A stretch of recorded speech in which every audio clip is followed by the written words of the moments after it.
What's going on, family? What's going on? It's your boy Richard Rich coming to you today with another video. Um, yeah, I started to do this video earlier. I was planning on doing this video way earlier today, but you know, things happen, and yeah, I'm just getting to it now. So, you know, that being said, yeah, so I'm gonna tell you how my day started out. I guess well, first of all, let me say I appreciate it to all the subscribers. You know what I'm saying? New subscribers, any subscribers that, any people that join my channel here in the recent times, and even the people who've been here rocking with me. I really appreciate that. It means a lot. So I really do appreciate that. Let me give out now. Yeah, yeah, for the family. But the reason why I wanted to, entitled this video the way I entitled it, which was nothing under the sun is new. I was deep in meditation. I guess it was. I ain't gonna say today. It wasn't today, but I posted this post today. I just posted a post this morning, and I said I put a picture up of a tablet. Let me pull it up. I posted this on my Facebook page. So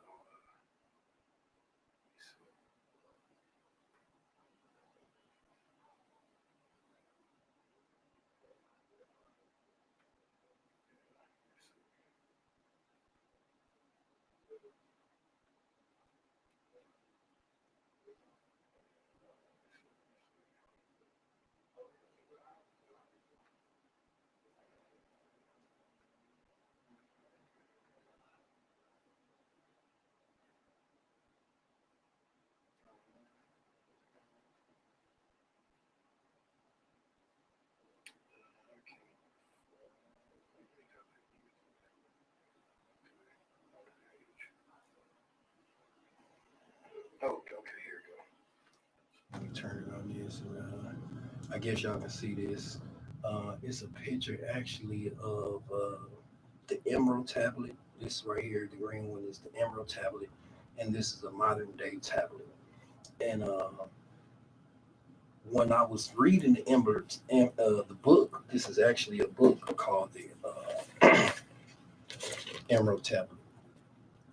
This is a book that I've been studying called the Emerald tablet. This is a very, to me, important information. All information I feel is good, depending on where you at in life.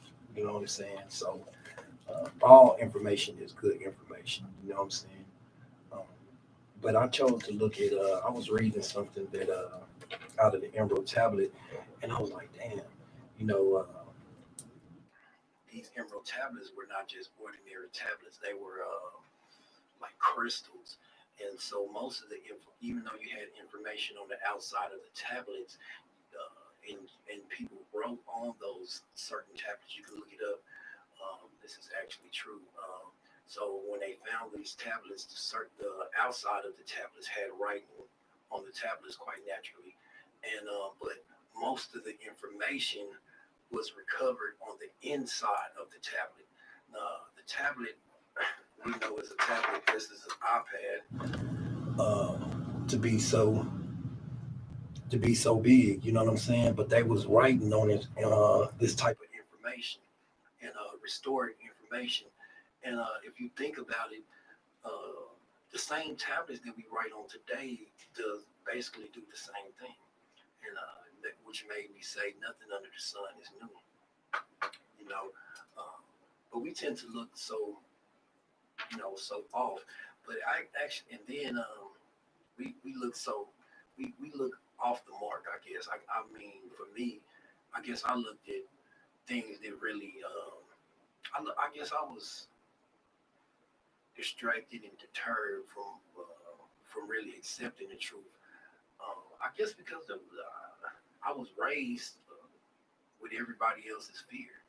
I was raised to to question, not to question, not to question anything. Um, so yeah, that played a big part in my upbringing, my growing.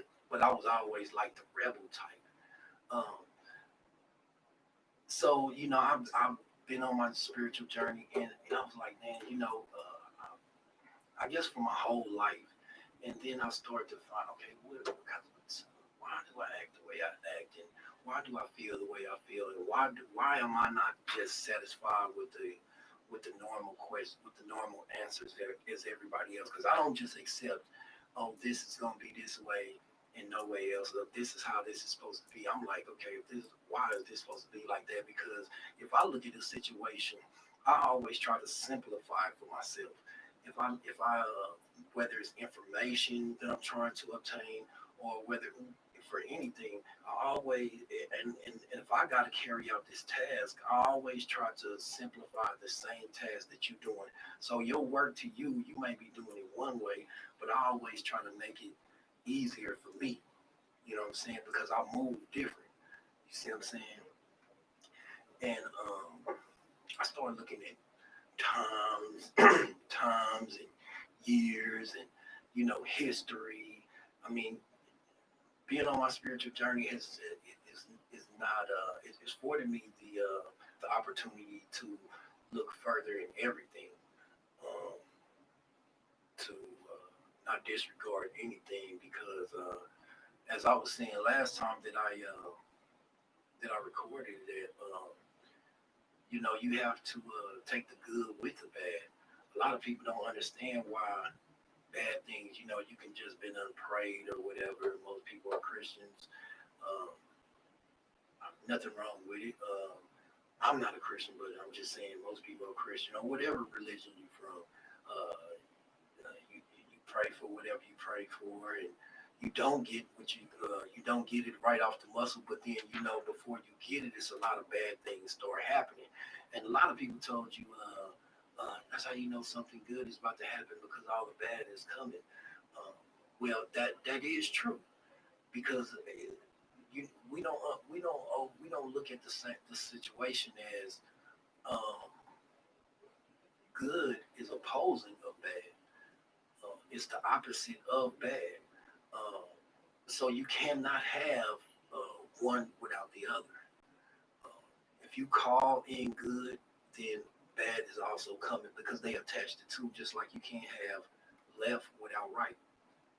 Um, you can't have up without down. All these things are of opposite of each other. So if you call for one, the other one is definitely going to show up. Um, but what I've come to understand is we have to find out the lesson in both the good and bad, because we need both. So it's the balance. And two, you can't because left and right is that's a completion, right? Male and female, that's a completion. You can't be complete without that female, and female, you can't be complete without that male, in a sense. You know what I'm saying? For the involvement of life. You know what I'm saying?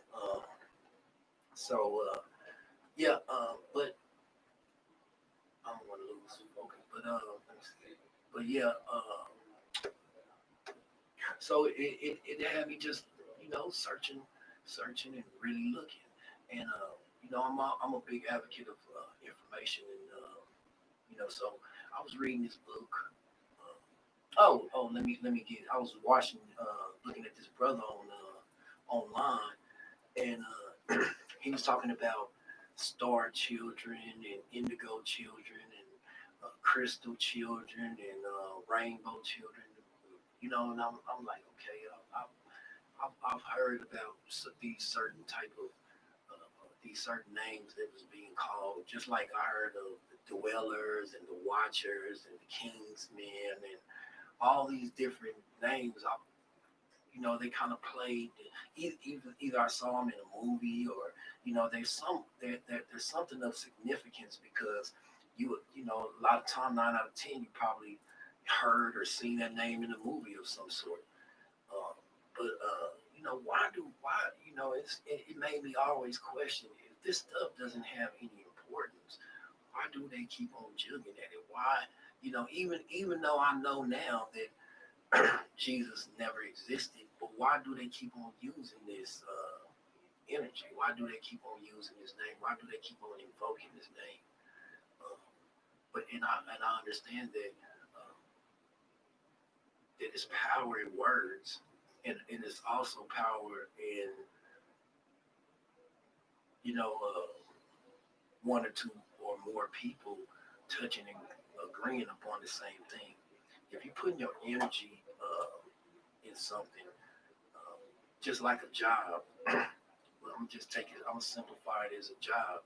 If we go to a job and we see the task for the job, and we say, okay, we got so many hours to do this, and this was need to be done, and it's three of us, and the only way that we can get our money, and it's a nice piece of money.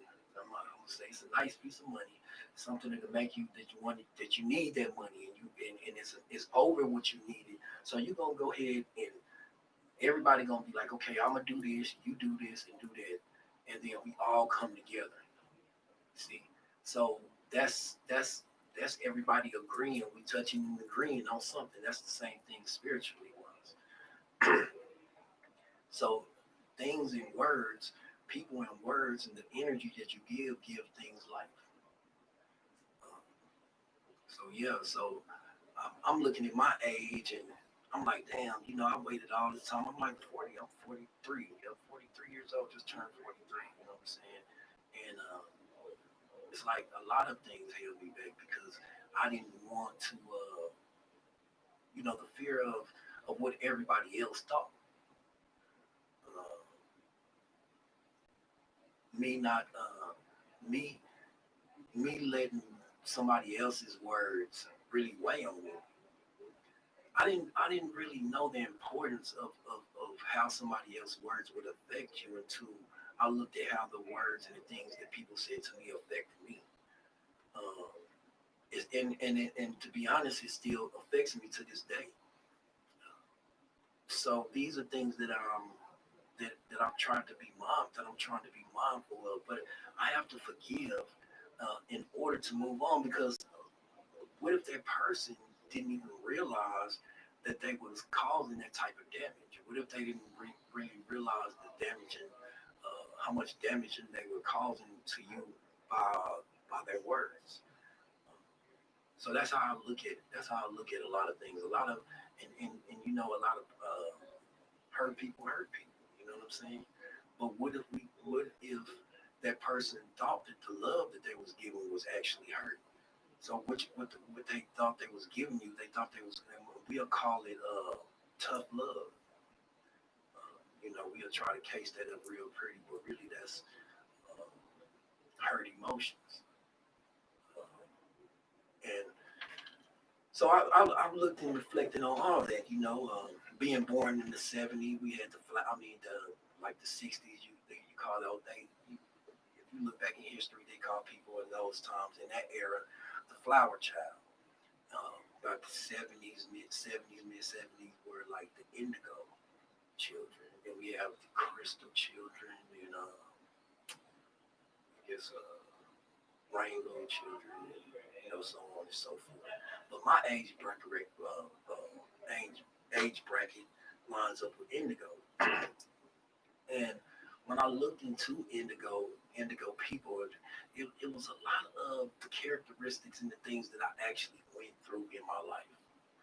Um, like I've always had a big imagination. For some reason, I had a big imagination, and I always thought big. Always thought and felt myself being like of royalty or something like that.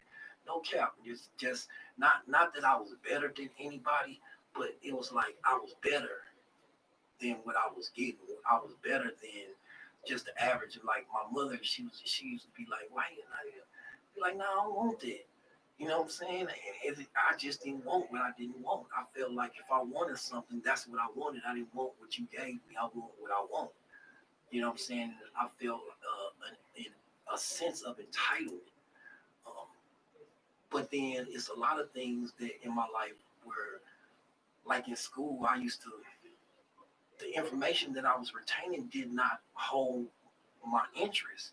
It was like, this don't do, because at the age of 9 years old, I already know I told this story a lot, but at the age of 9, I had a paper route. So I was already doing grown folks things at a young age, you know.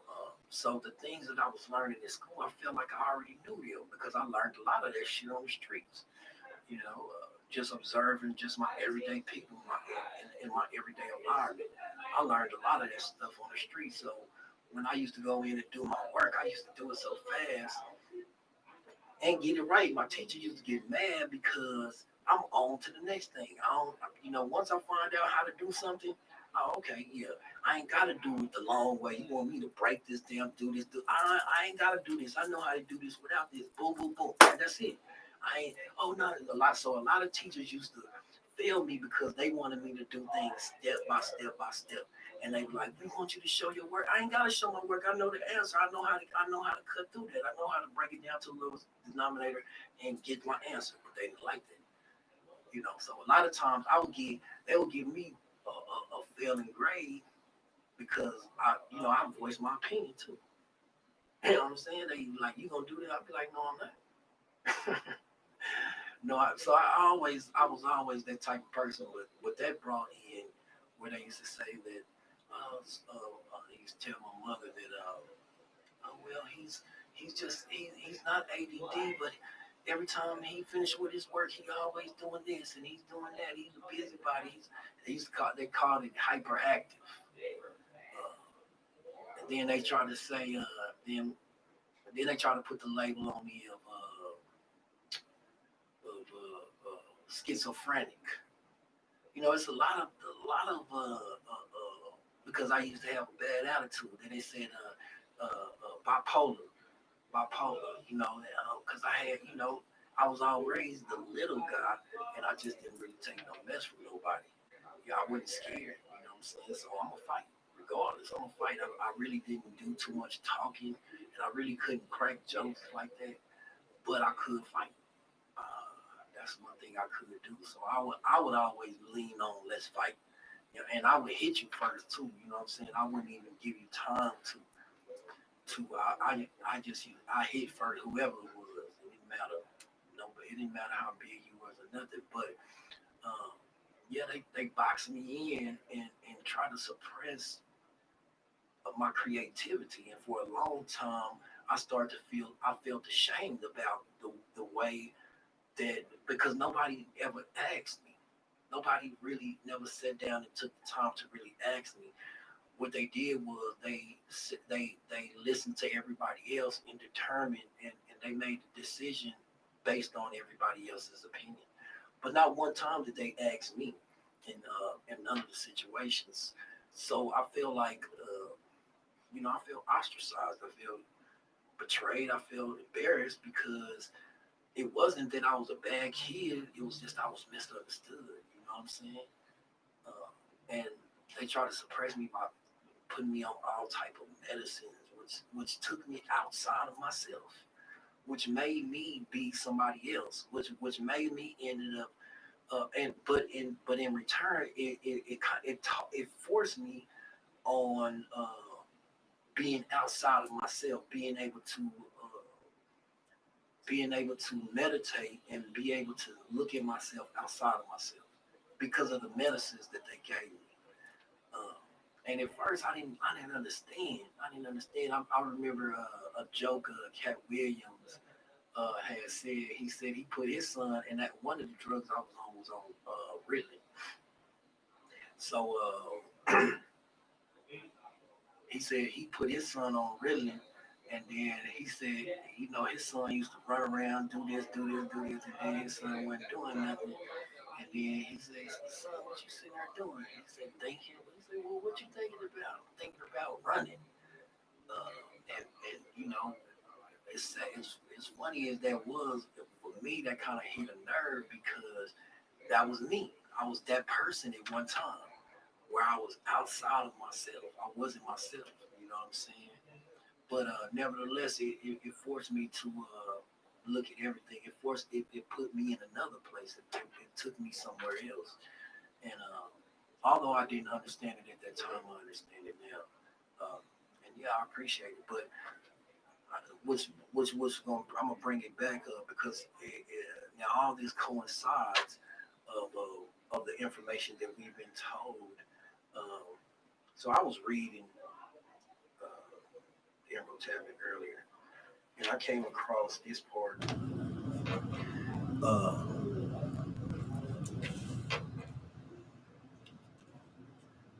I just want to read just a little bit of this and show you that things are nothing under the sun is new. Now, the information that's coming out of this book was the same information that they got off of the real Emerald tablets. So make no mistake, and don't think that this stuff that somebody is just conjuring up because somebody else wrote it. Don't think that somebody conjured up some bullshit. These are all these words, all this information this in this book was the same information that was on these Emerald tablets. Okay, so I mean, don't take my word. Always look it up and do your own research. But on page 27, it says, where?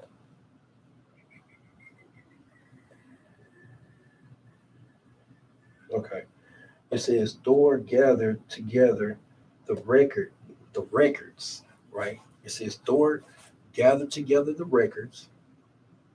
Uh,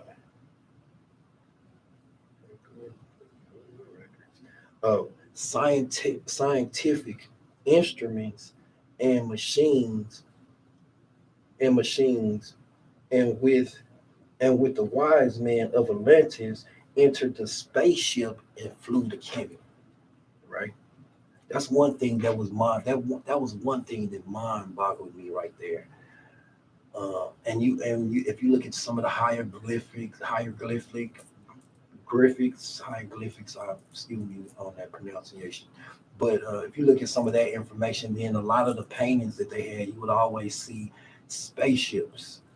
Uh, yeah, you always see spaceships. And yeah, have I had an experience? Of course, more than once. What I didn't realize it uh, at the time, but and the things that I seen, it wasn't nobody to see it, but just a month ago or something like that, or 2 months ago, I was with my wife and I was looking up in the sky. I usually sky gaze a lot because I'm the sky. I mean, it's always been intriguing to me. Uh, so I was looking up and I was like, "Damn, look at that star! That star is like big and bright. It looked like the moon." And she was like, "Where?" And then I showed her where, and I was like, "Damn, that thing moving." Well, it would start moving before I was like, damn, this star is big. I was saying that to myself. And then the star that I was looking at, it came a little bit closer, but it moved. You know what I'm saying? And I was like, man, I know that I ain't tripping. And then it moved again. So I was like, oh my, I said, man, I think I'm tripping. So I told my wife, I said, man, look at this star right there. You see that star? She said, yeah, damn, look like the moon or something. It looked kind of big. That ain't no star. And then right when she said that, it moved in front of her. Moved. And then she was like, what the? And then it moved right back. And she was like, and then it moved again. I was like, okay, so I know that I ain't tripping. I'm glad that somebody else was there to witness what I've seen. But that intrigued me in this book in the Emerald Tablet, where they was talking to reference to the door, where uh, got up the scientific information and the records, and then he got up in a spaceship and flew to Kemet. Ain't that something? So I'm gonna skip down, and it says when the spaceship had left, the dwellers sealed the temple and sank it uh, in Urano under the waves. Uh, he and three went elsewhere. Okay, that wasn't what I wanted to say. Okay, it says Thor arrived it says Thor arrived in Egypt and conquered the barbarians. Uh, then he buried the spaceship in certain implements of war beneath a great rock. that was carved into the which was carved into the Sphinx. Now, I'm gonna just stop right there because there's so much more information that's in that. But that made me think too. I was like, damn.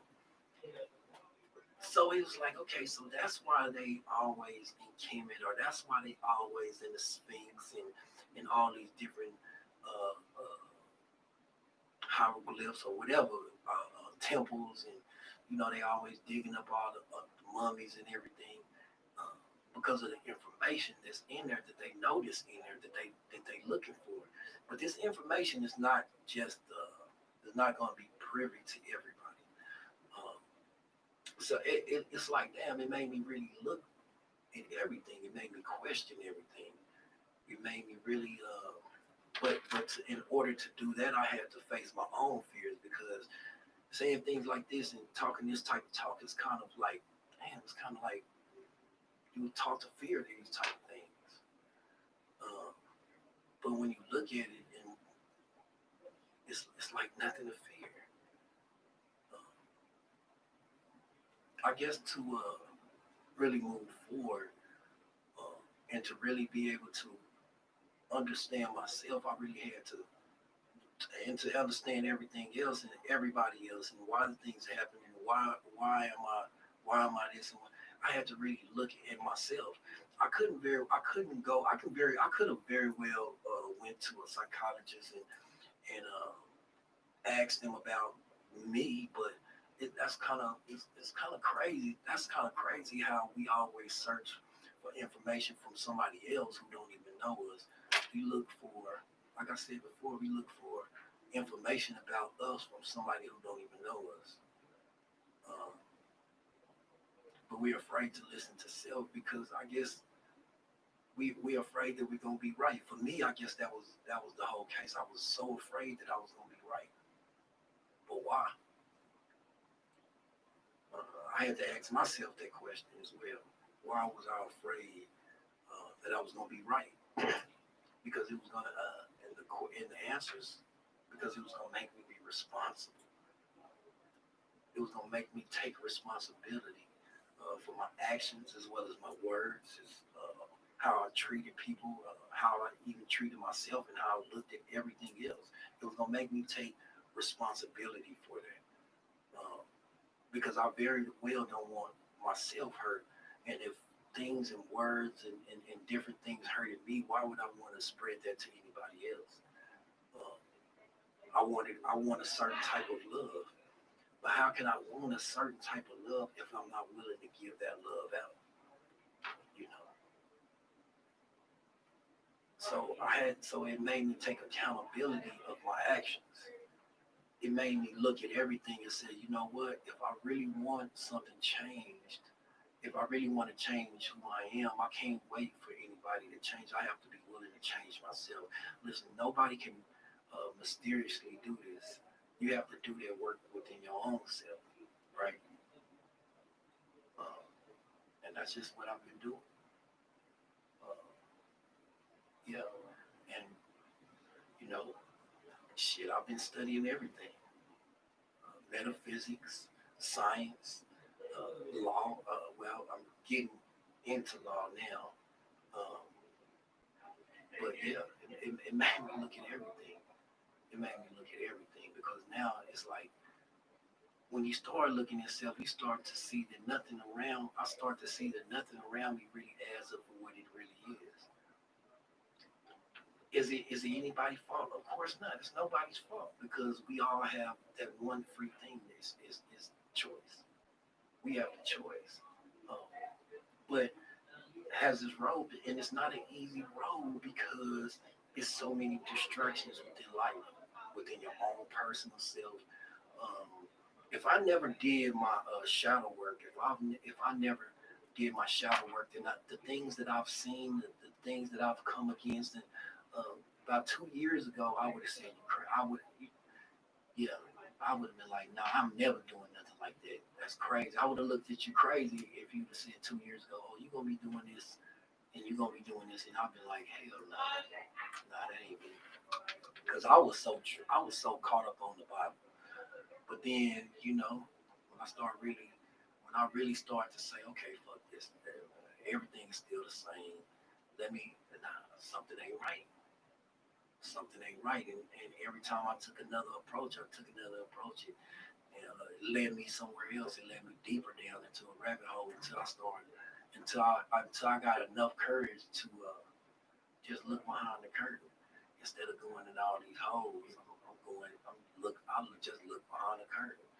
And what they told me to fear, I wasn't afraid at all because I look at it like, okay, this is the same thing, but with a different name. You're giving me the same shit over here, but in a different form. And I'm not afraid of that, so why should I be afraid of this? I'm a full believer. If anything in this world helps me, then yeah, I'm gonna use it, whatever it may be. Uh, but and for me, it was very liberating. You know what I'm saying? It was very liberating, and it got me to this point, and I'm appreciating, and I appreciate that. Shit, I had to even fucking courage to even do that shit, despite a lot of, and I ain't gonna even lie, I lost a lot of friends because they'll be like, oh, you a devil worshiper. Because I'm focused on spirituality. That's my main focus, spirituality. I'm not on nothing weird. But if you look at anything that people doing, they doing the same thing, man. But where do that power go? Where do they go? You relinquish that to somebody else. Um, Nobody is gonna save me. I had to realize that nobody's gonna save me. Nobody's gonna change my situation until I change my own situation and get the home and do what I need to do for self. Uh, so that's just what I'm doing. But yeah, so that really kind of it's so much more in this book that I can speak on. But um, it was kind of crazy how I wrote that. I was, I, how I looked at that observation today about the tablets from then versus the tablets of now, and then I went in the tablets, and the first thing that I read today was about that. Because I don't just read this book. I kind of go through it and study it, and I look at I started looking at everything. I started because it all plays a piece of the puzzle. They make you rethink this. Well, if this was going on, this couldn't. So this was like this, and it makes sense that it was right here. So this piece that they put right there, even though they fit, when you really take it out, you'll start to see the scuff marks where they just jammed it in and cut certain pieces off and chopped off this and took off this to make it look in, and then they added this on the front so they can all smooth it out. So to the naked eye, it may look that it's right, but for somebody that's doing research or that's really trying to find something, you're gonna look at the small uh, de- details in that, especially when it's hands on. And the only way that you can be hands on is you got to do your own work. You can't wait for nobody to save you. The end of the world is. I'm sorry to tell you, it's gonna be the end of your life. You know how many times the world done ended and most of the people that you know are still. A lot of people done left. Because of different things. But the world ended a lot of times. Hell, 9/11 was one of them. So the world, and I'm talking about the world as we know it. Um, Things changed after 9/11, but so many people are don't. So many people are not really. The people don't really look at it because it's business as usual. Uh, but yeah, so a lot of things changed. Um, but what I want to, the encouragement I want to do is to give everybody, I guess, is do your own work. do your own work regardless of the fact. If you believe in you, you're the only one that can change your situation, regardless of what it is. But it take work. It don't come overnight. Some things happen overnight, but most of the time, when you're really searching for things, it takes time. So stay encouraged. Stay on your square, in your circle, and yeah. When I find out, man, and I got some other things. Oh, I'm also I really wanted to. I got the flyer for a comedy show that I'm a part of. So let me clap that up. Yeah, it's gonna be called 12 Days of Christmas, man. 12 Days of Christmas. Yeah, let me clap that up one more time because it's gonna be something big for my production studio. I mean, for my production company actually. Um, I do have the flyer, but we might have to make a couple of changes on it. Um, when I do release it, I'm gonna release it on my page, and you'll be able to come out and enjoy yourself. We're gonna have a chef that's cooking infused foods, and you better know that Kush will be in the house. Cushion comedy, man. Cushion comedy, man. We want to bring out that Kush and good food and good laughter, man, and just bring up those vibrations. You know what I'm saying? Um, yeah, man. So if anybody in the Dallas area, when I get the green light to release this, man, then I'm gonna have it all on Facebook, Instagram. You can call me for tickets, whatever. You know what I'm saying? And yeah, we gonna really get this thing happening, man. So with that being said, man, I'm gonna leave it right there, man. And I do have some other information. That's gonna be very because I don't want to just come on here just for nothing, and I don't want to just talk about problems if I don't have the solutions. You know what I'm saying? There's a lot of channels on here with just problems and just entertaining. I really want to talk about things that's going because we know the problem. What is the solution? For right now, the solution to everything is doing your inner work and knowing yourself. You know what I'm saying? Really looking, who are you? You know what I'm saying? No, but who are you really? You might say this and that, no. But who are you really? Who is your father? You might say this and that, but so it's you gotta know yourself, man. You gotta know who you really are. And when you feel like when you look in yourself and then the world has told you this, but then when you look inside yourself, you really find that you're somebody else. You know what I'm saying? But you'll never find that. You'll never find out that information if you don't do your own work. So stay encouraged, family. It's your boy Richard Rich coming to you again. I'm gonna find out, and like I always say, I'm gonna find out for me. When I find out for me, I'm gonna give it to we, and we will be the true I am. Like, share, and subscribe, family.